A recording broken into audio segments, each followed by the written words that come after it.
let's take this question to a panel of guests as well who are joining us on the broadcast. We have Mr. Desh Ratan Nigam, who's a lawyer and political analyst.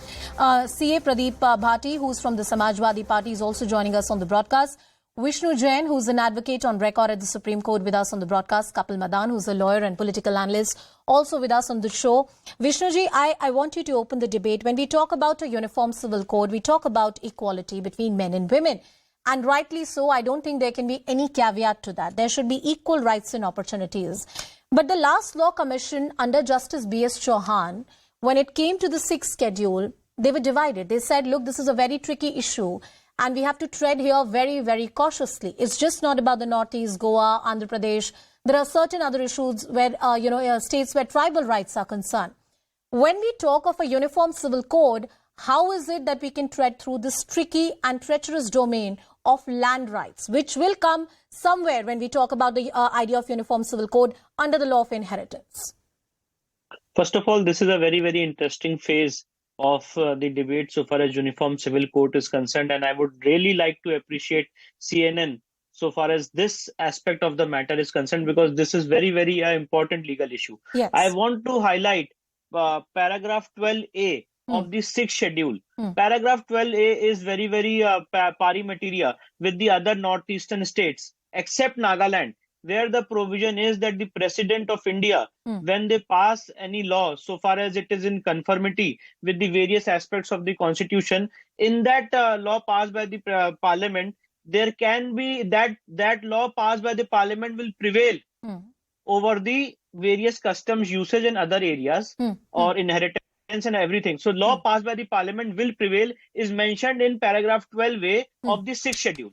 Only exception is the state of Nagaland by virtue of Article 371A, where if a law is passed by the Parliament, it has to be approved by the state legislature. But so far as other northeastern states are concerned, the sixth schedule, paragraph 12A, and like that there are other pari materia paragraphs so far as other northeastern states are concerned, which say that the law passed by the Parliament will prevail. And in that law passed by the Parliament, there can be exceptions and modifications taking into account the various geographical and tribal features of various northeastern states. So point number one is that under paragraph 3 of 6th schedule, there are 3 entries which are very, very crucial, and those entries are the marriage, the customs, and the succession. Yes. So the exclusive domain to make laws so far as this aspect is concerned is of the autonomous district council.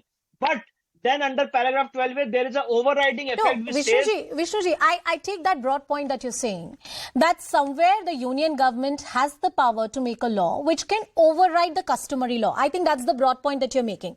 My argument here is that when we talk about the idea of a uniform civil code, it's not so much technical and legal in nature. A part of it might be, but a huge part of it is also political in nature. And these issues, especially concerning the land rights, local custom, inheritance, are very, very sensitive issues when it comes to the northeastern region, when it comes to tribals, when it comes to different parts of the country. So I believe on the sentiment and the politicality of it is also very important.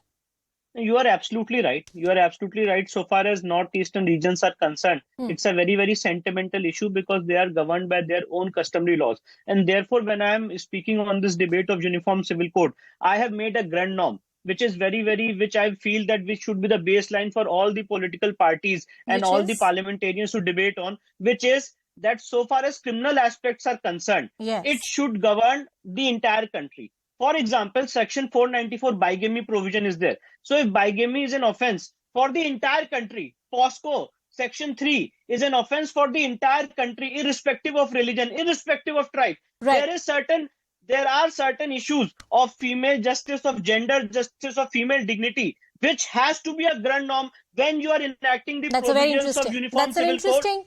That's an interesting argument to begin with. And by that, Vishnuji, I also think what you're saying is that a lot of things can be achieved by rationalizing or making them applicable, the present laws which already exist on the statute book, instead of bringing something new, which we should at some point. Mr. Desh Ratan Nigam, I want to come to you. One of the key criticism of the present government has been that there is no consolidated, solid, substantial proposal on the table. Yes, we all agree that there should be a uniform civil code, gender justice. That is, I don't believe there is anybody in today's day and age who can say that there should be no gender justice. But what about the tricky issue of tribal rights, land rights? In fact, this was one issue on which the last Law Commission had a hiccup, and they said, how are we even going to deal with this? Well, Anusha, in fact, the primary focus we must not lose sight of, which is women's exploitation and not providing them equal rights. Yes. That is the primary focus of Uniform Civil Code. I'm not going into the criminal side because we are dealing with the civil aspect of this code. Now, when you look at the tribals, women have more rights and the men agree to that. Men are not demanding that these women should not be given the rights. Please remember that. So there is no conflict out there. And secondly, the constitutional safeguards to the customary rights that they have. In the case of the rest of the country, if you leave aside 371 A, B, C, F, G, H, the rest of the country, the issue is the discrimination with the women and not being given equal rights. So please remember the distinction that is being made from the Northeast and the rest of the country. The men out there want to stay in their wife's house.